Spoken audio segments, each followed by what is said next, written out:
한번 다시 기도하죠. 하나님 우리 아버지, 우리에게 하늘의 양식을 내려주기를 기대하며 주를 바라보옵나이다. 악무하는 마음속에 하나님이 도대체 이 시대에 우리가 갖춰야 할 자세와 하나님을 향한 마음들을 다시 한번 깨닫게 하여 주셔서 하나님의 거룩한 은혜 안에서 가는 주님의 종들이 되게 하여 주시기를 원합니다. 아버지, 이 땅에 수많은 아버지 백성들이 함께 하나님의 전에 모여 예배 드리는 시간입니다. 하나님은 하늘의 복을 저들에게 내려주시고 세우신 종들에게 능력을 주셔서 하나님의 심정을 가지고 말씀을 토하도록 아버지가 은혜를 내려주시고 말씀을 먹는 무수한 사람들이 그 은혜를 입고 하나님 앞에 감격하며 믿음의 사랑으로 세워지도록 아버지가 복 주시기를 원합니다. 이 땅의 많은 교회들 하나님이 특별히 사랑해서 복음을 이 땅에 편만케 하셨습니다.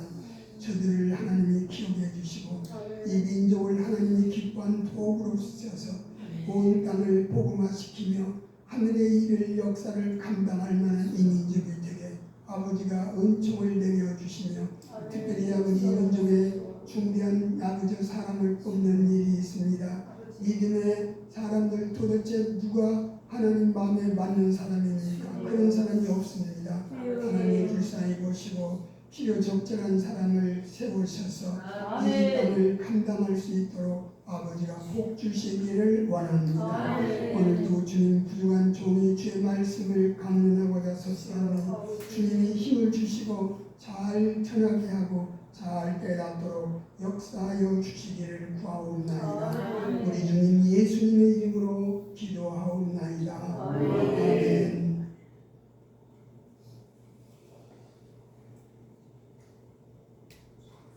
우리가 하나님의 말씀을 보면서 은혜를 받기를 늘 소원하고 그렇습니다. 근데 500년이 안 짓고 1000년이 앉은 군중을 보면 저는 그렇게 이해합니다.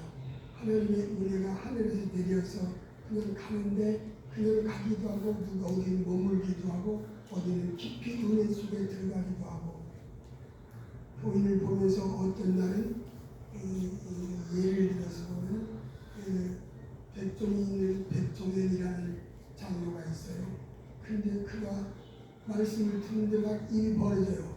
막 웃고 벌어지고 있어요. 제가 은혜 받네. 그랬더니 그 다음날 참 은혜를 받았다고 그런 말을 하게 됐습니다. 어떻게 은혜를 내리셔서 누구에게 가는가? 하나님이 하늘에서 은혜를 주도권을 가지고 주는데 어떤 사람이 내리는가? 그것이 늘 궁금한 것이었고 그 문제는 잘 가르쳐 보려고 애를 써봤습니다. 근데 오늘 우리가 하나님의 종들입니다. 우리에게 은혜가 있어야 됩니다. 은혜를 계속 받아야 되고 깊어져야 되고 더 풍요로워야 됩니다. 아멘. 어떻게 해야 그렇게 되는가 하는 부분을 좀 말씀을 드리고자 합니다. 오늘 누가복음 15장 1절, 2절을 중점으로 좀 말씀을 보냈는데 거기는 그렇게 기록되어 있습니다. 모든 세리와 죄인들이 말씀을 들으러 가까이 가보니 바리새인과 서기관들이 수군거려 이르되 이 사람이 죄인을 영접하고 음식을 같이 먹는다 하더라. 희한한 일입니다. 성경에 이런 기록이 없어요. 모든 세리와 죄인들이 몰려들었어요. 마치 그 땅에 죄인을 집합 아니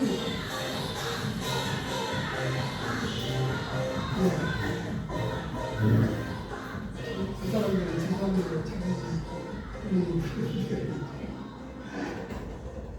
모든 세리와 죄인들이 있을 수 없어요. 어떻게 성경에서 화장법을 쓰지 않는데 모든 세리와 죄인이 몰려듭니까? 그러니까 세리는 세리라는 세리가 다 모두 다 왔다는 거죠.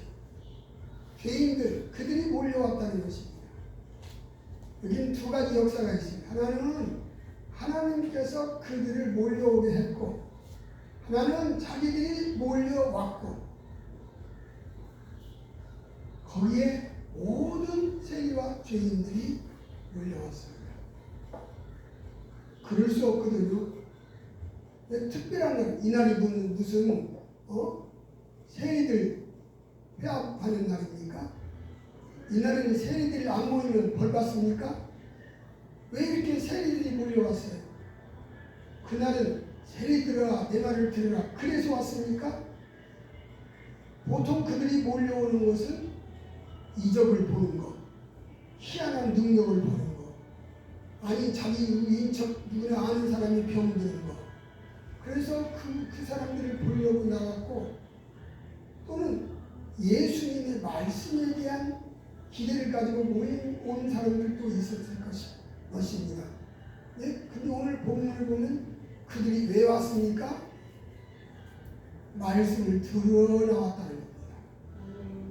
말씀을 들으러 왔어요. 예수님께서 제자들에게 말씀하실 때 앞장에서는 그런 말씀이 나옵니다. 마태복음 그 13장 비유장을 하면서 하시는 말씀 중에 있는데, 근데 뭐라고 말씀하는 거니? 왜 비유로 말합니까? 너희들에게는 그것을 들을 수 있는 마음을 주었지만 저들은 아니다. 그래서 들을 수 있는 사람과 그렇지 않은 사람을 분명히 구분하고 계십니다. 그런데 이날 이렇게 모든 세리와 죄인들이 다 왔는데 말씀을 들으러 나왔다고 했습니다. 그들은 말씀이 더 무식한 사람입니다. 제가 어떤 박사님한테 강의를 잠깐 듣는데 참 거슬린 말을 하나 들었습니다. 뭔 거니? 여러분들 교인에게 하는 말이, 여러분들 성경을 읽지 마세요. 성경을 잘못 오해할 수가 있습니다. 그냥 읽지 마세요. 가르쳐주는 것을 잘 들으세요. 내 속으로 하나님은 그렇게 말씀하지 않는데, 성경은 그렇게 말하고 있지 않은데 저 사람은 자기 말을 하고 있구나. 저건 말도 안 되는 소리고 성경과 어긋난 소리다. 제가 그렇게 가르친 바가 있습니다. 근데 여기 이들은 말씀을 들으러 왔어요. 누가가 주님이 그렇게 쓰셨습니다. 말씀을 들을 사람은 서기관이나 바리새이나 그 말씀에 대한 들을 실력을 가지고 있고 말씀을 가르쳤다는 사람이 말씀을 잘 듣습니다. 그들은 가르쳐왔기 때문에 내가 저렇게 가르쳤는데 저 사람은 어떻게 해석하는가 하고 듣고 싶고 그럴 것입니다. 근데 그게 아니라 말씀이 더 무식하다고 생각하고 전혀 지혜 없다고 생각하는 저들은 말씀을 들으러 왔습니다. 참 희한한 일입니다. 이럴 수가 없거든요. 말씀은 바리새이나 서기관들이 잘 들어야 되고 그들이 제대로 이해해야 되고, 이해 안 되면 주여 왜 그렇습니까 하고 질문해야 되고 따져야 되고 그럴 것인데, 여기 세리들, 죄인들이 와서 말씀을 들으러 왔습니다. 저는 이 부분을 보면서 자, 저렇게 말씀을 듣는 사람이 듣는 우리들 누구냐? 왜 말씀을 저들은 들으려고 하는가?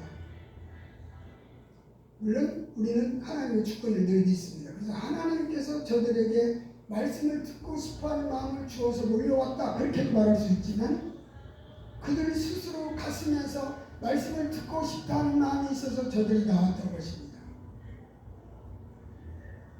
그러니까 희한한 일이란 말이죠. 진정 말씀을 들어야 할 서기관과 바리새인들은 말씀을 외면하면서 하는 말이, 저들이 이 예수님이 왜 죄인과 세리들에게 말씀을 전하고 그들과 함께 음식을 먹는가 하고 비난하고 있습니다. 그런데 정작 말씀을 들어야 할 그들은 듣지 못하고 이렇게 세리와 죄인들이 말씀을 듣는다라는 겁니다. 근데 가만히 보면 그게 하나님이 하시는 역사입니다. 우리 예수님 탄생 기사에서 잘 알듯이 천사들이 전해준 그야말로 구주가 이 땅에 오신다는 가장 세상에 기쁜 소식을 제일 먼저 목자들에게 전해줬습니다. 들에서 무시당하는 그 외로운 그 목자들이 그 날을 제일 먼저 들었고 놀라가지고 그 예수님 달려가서 마리아에게 예수께 경배했습니다. 그러고 보면 왜 하나님께 그 놀라운 소식을 목자에게 먼저 전해줬는가? 성탄 때마다 들리는 메시지였습니다. 이렇게 하나님은 특별한 사람에게 하나님 자기 음성을 들려주고 싶어하고 그런 역사가 나타나는데, 여기에 목자들이 그런 것처럼 여기 세리와 죄인들, 당시 무시당하고 죄인이라고 외면당하고 침뱉음을 받은 그들이 말씀을 들으러 올라왔다는 겁니다. 그럼 왜 그들이 왔을까? 물론 하나님이 은혜 때문에 왔다고도 말했고, 그들에게 말씀을 듣고 싶어하는 마음을 준 것이 하나님이지만 스스로 말씀을 듣고 싶어서 왔다는 겁니다. 도대체 왜 그들이 말씀을 듣고 싶어 했을까? 말씀을 듣고 싶으니까 저들이 와서 예수님께 몰려와서 예수님은 당신이 그 하늘의 비밀, 천국의 비밀을 그들에게 알려주었는데 얼마나 잘 알아들었을까? 그것도 그 다음 문제입니다. 들어도 알지 못하고 보아도 보지 못한다고 했으니 도대체 얼마나 이해했을까? 그건 모르지만 어쨌든 그들이 말씀을 들으러 몰려왔다는 것은 대단히 귀한 일이고 신비한 일입니다. 그러면 어떤 사람이 이렇게 몰려오는가? 주님 앞에 몰려오는 사람들을 주님은 그렇게 말합니다. 심령이 가난한 자가 복에 있다 라고 말씀하시며, 심령이 가난한 사람이 주의 말씀을 듣는 사람이고 심령이 가난한 자가 복이 있어서 그렇게 주 앞에 나온다, 그렇게 말씀하시며, 또 주님이 말씀하기를 부자는 천국 가기가 얼마나 어려운가. 마태복음 19장에서 그 부자 청년이 와서 어떻게 해야 영생을 했습니까? 물을 때 그 대답 끝에 그들은 이제 예수님 대답 다 한다면 그 부자는 그냥 돌아갔고, 주님은 거기서 말씀하셨습니다. 부자가 천국 가기가 얼마나 어려운지, 차라리 낙타가 바늘기로 들어가는 것이 부자가 천국 가는 것보다 더 쉽다. 이 부자가 천국 가기가 그렇게 어렵다고 말씀했습니다. 왜 부자가 천국 가기 어렵습니까? 현실에서 돈이 넉넉하고 여유가 있으니까 다른 갈급함이 없어요, 마음에. 그러니까 그 부자는 하나님의 음성과 천국에 대한 소망이나 주님의 음성에 대한 관심도 적습니다. 그런데 부자가 가난한 자가 천국에 가는 거지 부자는 천국에 그렇게 어렵다, 그렇게 말씀하시면서 주님은 그런 가난한 자가 이렇게 천국에 가깝다라고 말씀하시면서, 또 주님은 복음을 맺혀낼 때 세례요한과 같이 회개하라 천국이 가까웠느니라고 있었습니다. 회개하라 천국이 가까웠느니라. 그날은 특별한 사람에게 하는 말이라 모든 인생에게 하는 말이죠. 이 땅에 있는 모든 인생들아 들으라, 너희는 회개하라. 회개라는 건 뭡니까? 자기 마음에 있는 것을 다 토해내고 다 그것을 다 끄집어내고, 그리고 이제 그러면 내 말을 들을 수 있다. 들어라, 이렇게 말씀하셨습니다. 그래서 이 회개하는 것이 간단치 않지만, 물론 하나님의 은혜가 있어야지만 본인이 회개하라고 했으니 회개해야 할 그 당사자는 본인입니다. 아멘. 이 말은 모든 크리스찬에게, 이 땅에 있는 모든 인간에게 주님이 말씀한 것입니다. 모든 인간들아 회개하라. 그리고 와서 나에게 와서 그 가난한 심령을 가지고 내 음성을 듣고 하늘의 꿀을 양식을 먹으라고 말씀하는 것입니다. 그러니까 결국은 회개해야 주의 음성을 제대로 들을 수 있고, 회개하는 심령이 주께서 사랑하는 심령이고 그 심령에게 하나님의 음성을 들려주는 하나님이라고 말씀하는 것입니다. 저는 지금까지 그 말을 결론 지으면 무슨 말이 되냐면, 우리가 하나님의 은혜를 입고 싶습니다. 내가 더 큰 은혜를 입고 싶습니다. 오늘도 은혜를 받고 싶고 입고 싶고 그렇습니다. 우리는 성경을 읽으면서 이 성경이 정말로 하나님의 깊은 진리가 있는데 도대체 이 진리 뜻이 무엇입니까? 라고 성경을 궁구하고 늘 돌아봅니다. 지난 주간도 두 사람이 전화를 왔어요. 목사님 이것 좀 알고 싶어요. 뭔데? 그랬더니 이제 이런 질문 저런 질문 나한테 질문할 때는 그렇게 하지 말고 다 노트다 써가지고 그거 질문 깊이를 내가 질문하면 내가 대답하면 그것 가지고 만져보지 말고 더 깊이 따져 물어라. 그래서 호를 빼라. 저는 그렇게 가르쳤는데 그래서 2시간 동안 계속 얘기를 했습니다. 자, 하나님의 말씀에 대해서 열망을 가지고 하나가 말씀을 알고 싶고 듣고 싶고 이해하고 싶고 제대로 깨닫고 싶은데 왜 주님이 이런 말씀을 하시는지 그걸 제대로 알고 싶다. 그런데 도대체 이게 무슨 뜻인가? 우리 박인선 우리 의사가 하는 말이 어느 날 성경 주석을 한 분이 아닙니까? 근데 성경 전권 주석을 한 그분이 어느 날 제자가 와서 집에 제자가 복된 사고가 왔습니다. 왜냐하면 학점이 짜요. 짜니까 가서 졸업 좀 해결해달라고 학점 좀 올려달라고 하려고 찾아갔습니다. 갔더니 막 우는 소리가 나요. 엉엉 우는 소리. 그래서 사모님이 물었습니다. 사모님 어디 아파요? 왜 손님 왜 울어요? 날마다 저래서 지금 날마다 주서가는 그분이 날마다 하나님 앞에 주여 내 죄를 용서하소서 나의 눈을 밝혀주셔서 하나님 앞에 통곡하는 거예요. 그리고 평생 그렇게 기도하고 통곡하고 살았습니다. 어떤 사람은 그런데 일반 사람들은 그러지 않습니다.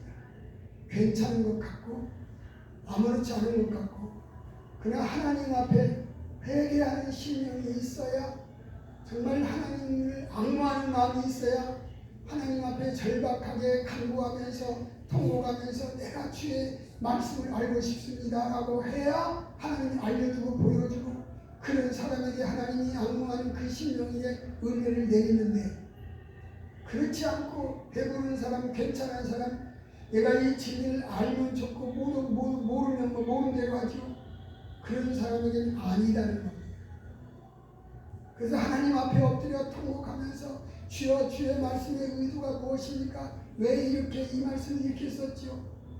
저는 늘 이렇게 가르쳤습니다. 그랬더니 지금 장로된 그 친구가 어느 날 찾아왔어요. 목사님 왜?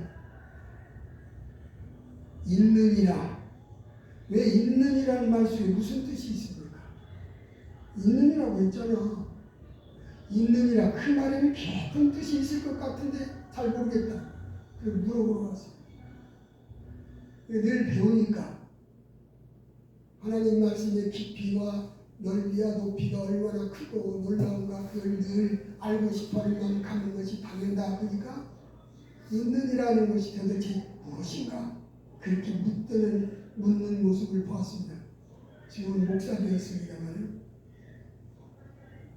하나님 앞에 진리를 알고 싶어하는 갈급한 마음 근데 누구에게 그 하나님께서 그 진리를 주느냐 오늘 본문은 그렇게 말합니다.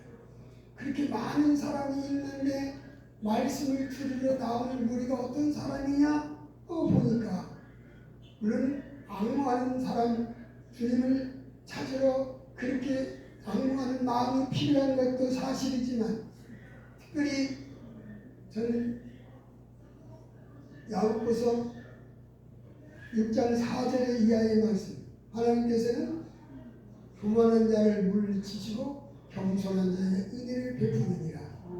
어떤 사람에게 하나님이 은혜를 주시고 어떤 사람에게 하나님의 비밀이 알려주냐 마음이 깊이 가라앉은 사람 아주 겸비한 사람 아주 낮은 심령에 하나님의 은혜를 부어주더라는 것입니다. 보통 좀 배부른 사람 나는 괜찮다는 사람에게 하나님 막 은혜를 부어주는 것이 아니고 정말 마음이 매우 갈급한 사람 마음이 아주 가난한 사람 하나님을 향해서 정말 앙모하는 사모하는 마음이 강한 사람 즉 마음이 매우 겸비한 사람에게 하나님의 은혜를 내리더라는 것입니다. 그래서 아까 처음 말씀한 것처럼 말씀을 듣는 많은 교인들이 있는데 누가 그 말씀을 받고 은혜를 느끼고 감격하는가? 아주 심령이 매우 낮아진 사람 제일 낮아진 쪽으로 은혜가 임하더라는 거예요. 하나님의 은혜는 낮은 대로 흐른다는 거죠. 우리 높은 데서 낮은 데로는 원리가 있지만 하나님의 은혜도 저 위에 있는 하나님의 은혜가 낮은 대로 임해서 아주 겸손한 그런 심령에 하나님의 은혜가 임한다. 똑같이 말씀을 듣지만 누구는 은혜를 받고 누구는 평범해집니다.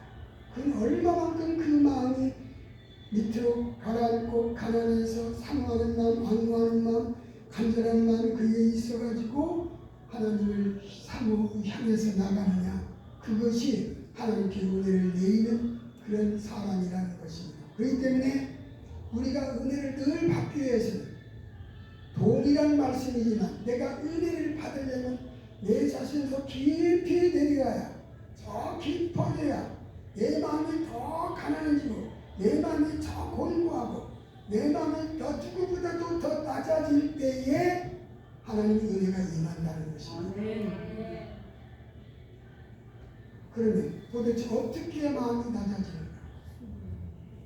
자기가 그러고 싶어하는 마음도 필요합니다. 본인도 그래서 하나님 앞에 통곡하면서 나를 보게 하소서 그래서 낮아지는 것도 있지만 물론 하나님의 은혜도 필요하죠. 하나님의 은혜가 있어서 하나님 그렇게 만들어 주셔야도 되지만 일반적으로 하나님 앞에서 회개하라 회개하는 마음, 하나님의 은혜가 나는 절박하다 하고 악모하는 마음, 간절히 사모하는 마음, 그리고 그야말로 자기 마음에 다 이게 비어서 낮아진 마음, 그런 마음이 하나님의 은혜를 입는다는 사실입니다.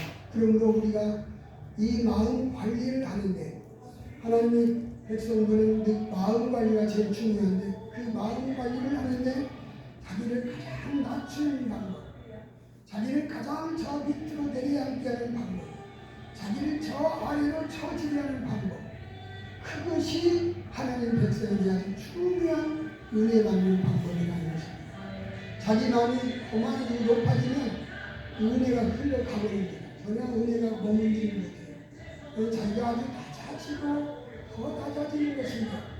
그 낮아지는 건 어떻게 하는 거냐? 물론 첫 번째는 하나님 앞에 자기 모습을 제대로 이해하는 사람입니다. 제가 신학하게 된 동기가 그렇습니다. 하나님 앞에 내가 얼마나 죄인인가는 사실을 어느 날 하나님이 보여주셔서 알려주는데 견딜 수가 없습니다.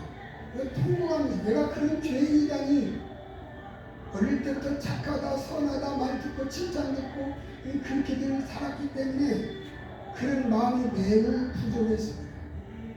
26살 어느 날 하나님 앞에 내가 서게 되니까 하나님이 나를 조명해 주는데 내 죄악을 보게 되고 내 허물을 보게 되고 내가 얼마나 형편없는 사람인가 나를 보고 그 다음에 내 안에 지금까지 지었던 죄악도 보게 되고 그 다음에 내 인생 자체를 보게 되고 그러고 나서는 내 저 마음의 깊은 뿌리를 보게 하고 그리고 그 깊은 뿌리에 내가 아주 기함하고 놀랐습니다. 얼마나 통곡했는지. 그러고 나서 시간이 더 지나고 보니까 모든 인생들이 얼마나 형편없는가, 인생들이 얼마나 거짓되고 심히 부패했는가, 그것이 보여지는데 참으로 놀라웠습니다. 아, 이것 때문에 그러는구나. 이 땅의 모든 인생들은 자기를 몰라요. 하나님 앞에 제대로 서지 못하면 자기를 모릅니다. 어느 누구도 하나님 앞에 제대로 서지 못하면 자기 자신을 제대로 볼 수가 없는데 그래서 그때 그래서 나를 보게 했구나. 그 다음에 그 죄악 때문에 통과하고 내가 신학을 3년 하고 내려오면서 어떤 목사님 물어요. 목사님 신학을 못 배웠어요. 내가 한마디 내가 죄인이라는 사실을 배웠습니다. 사실 그것이 대단히 중요한 가르침인데 하나님께서 그를 깨닫게 해주셨다고 내가 그렇게 말했더니 나오고 목사님 우리 교회 와서 집회 한번 해주세요. 그래서 제가 남은 중국교회 가서 내가 집회를 인도했습니다. 하나님 앞에 나를 보았다 보니까 그 목사님이 나보고 오라는 거죠. 그것 좀 설명해 달라고. 분명히 의뢰라는 것은 낮은 대로 흐른다. 아멘. 더 낮은 대로 그래서 내가 그전보다 더 은혜 받으려면 더 낮아져야 됩니다. 옛날 마음보다 높아지면 은혜가 머물지를 못해요. 그래서 더 낮아져야 하는데 어떻게 더 낮아지냐? 어떻게 나의 죄와 부패를 죄를 아느냐? 그것이 늘상 기도할 때 내 마음속에 막 있는 문제입니다. 나는 우리 목사님들, 사모님들 평생 주님 가까이에서 기도하며 살았습니다.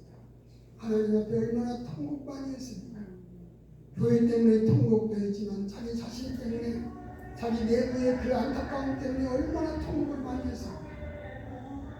그러나 그 한 번으로 안 되고 더 깊이 들어가서 아주 낮아지는 그 자기 비참을 보며 그야말로 만물보다 거짓되고 심히 부패한 내 모습을 보게 되면 그때는 하나님의 은혜가 임한다는 거죠. 늘 낮은 대로 임하는 하나님의 은혜를 우리 모든 목사님들, 사모님들이 끝없이 받아서 하나님의 은혜로 충만하기를 주님의 이름으로 축원을 드립니다. 기도하겠습니다. 하나님 아버지, 시간이 지나면 또 무디어집니다. 오늘은 통곡하고 회개했는데 또 시간이 지나면 또 다른 걸로 다 덮여있고 우리 은혜의 부패와 허물을 제대로 잊어버리는 그런 때가 너무나 많이 있습니다. 하나님 아버지, 우리가 은혜를 받아야 살고 은혜가 우리 속에 풍족해야 그걸로 감사하며 우리 사역이 더 아름다워질 것입니다. 그럴 수 있도록 우리 은혜의 주의 은혜를 담을 수 있는 심령이 되게 하여 주시기를 원합니다. 낮은 대로 흐르는 이 주의 은혜를 우리가 가슴속에 담고 살만한 우리가 되게 하고 은혜에 떨어지면 망하는 것이고 은혜 없이 사는 것은 하나님을 모르는 백성들이라고 생각하면서 늘 그 문제를 우리가 생각을 하면서도 여전히 우리 안에 그런 은혜가 머무르지 못하는 그런 경우가 있사오니 하나님 아버지 우리를 불쌍히 보시고 주의 은혜가 머물 수 있는 우리 마음이 되도록 주여 우리가 회개하고 통회하는 마음을 주시고 하나님 앞에서 죄와 부패함을 제대로 이해하는 능력을 주시고 그래서 하나님 앞에 배울 때 말씀을 배울 때 말씀 앞에 설 때 그야말로 겸비한 마음 낮아진 마음 하나님 앞에서 그런 심령을 주셔서 우리 마음에는 은혜가 넉넉히 흐를 수 있게 복을 내려 주시기를 원합니다. 아버지 우리는 설교를 하고 가르치고 있지만 우리 자신은 잘 못 가르칩니다. 주께서 우리를 도와주시고 주께서 은혜를 내리셔야만이 가능한 일인데 주여 우리에게 은혜를 내리셔 우리를 더 낮은 마음으로 더 은혜를 감당할 모습으로 하나님 앞에 늘 은혜를 우리가 수용할 만한 그리고 은혜가 풍성한 우리 아버지가 복을 내려 주시기를 원합니다. 일평생 주를 섬기면서 그렇게 가르쳐 봤습니다만 여전히 우리가 아직도 무디어져 있음을 아오니 주여 우리에게 주의 은혜를 먼저 내리시고 우리 마음에 더 은혜가 풍족히 거할 수 있도록 아버지여 복을 내려 주시기를 원합니다. 우리 주님 예수님의 이름으로 기도하옵나이다. 아멘.